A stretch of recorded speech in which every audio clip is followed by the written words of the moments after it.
السلام علیکم دوستو، آج ہم آپ کو بتائیں گے عمل کا دار و مدار نیت پر ہے۔ دوسرا حصہ۔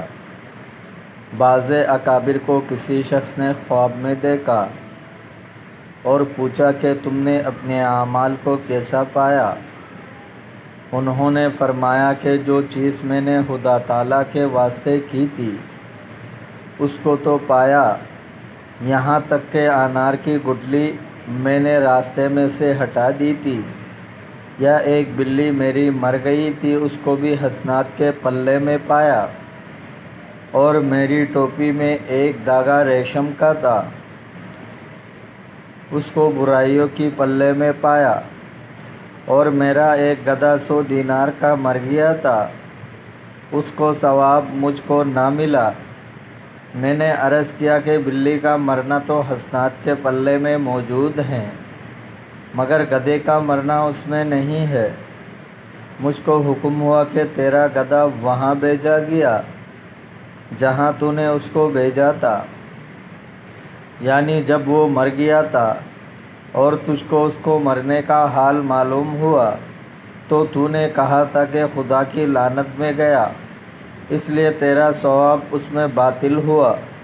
اگر تو کہتا فی سبیل اللہ تو البتہ ثواب پاتا۔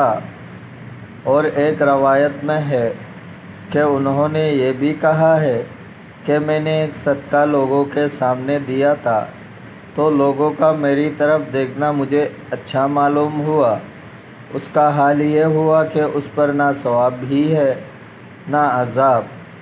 اور حضرت سفیان ثوری رحمۃ اللہ علیہ نے جب یہ حال سنا تو فرمایا بہت اچھا حال ہوا کہ اس پر اس صدقے کے باعث عذاب نہ ہوا، یہ تو عین احسان ہوا۔ بعض صوفیہ سے روایت ہے کہ میں ابو عبیدہ تستری رحمۃ اللہ علیہ کے پاس کھڑا تھا، وہ بعد عصر کے عرفہ کے دن اپنے زمین جوت رہے تھے، اتنے میں ان کا کوئی بھائی عبدال آیا اور ان سے کچھ آہستہ سے کہا۔ ابو عبید رحمۃ اللہ علیہ نے کہا کہ نہیں، وہ وہاں سے بادل کی طرح زمین ناپنے لگے حتیٰ کہ میری نظروں سے غائب ہو گئی۔ میں نے ابو عبید سے پوچھا کہ انہوں نے آپ سے کیا کہا تھا؟ انہوں نے جواب دیا کہ مجھ سے کہتے تھے کہ میرے ساتھ حج کو چلو، میں نے انکار کر دیا۔ میں نے کہا آپ نے حج کیوں نہ کیا؟ انہوں نے فرمایا کہ میری حج کی نیت نہ تھی، میں نے یہ نیت کی تھی کہ اس زمین کو شام تک جوتوں، اس بات سے خوف کیا کہ اگر حج کے خاطر ساتھ دھو لیتا تو موجب غضب الہی کا ہوتا کہ خدا کے کام میں دوسری چیز داخل کرتا۔ اس صورت میں جو کام میں کر رہا ہوں وہ میرے نزدیک 70 حجوں سے بڑھ کر ہے۔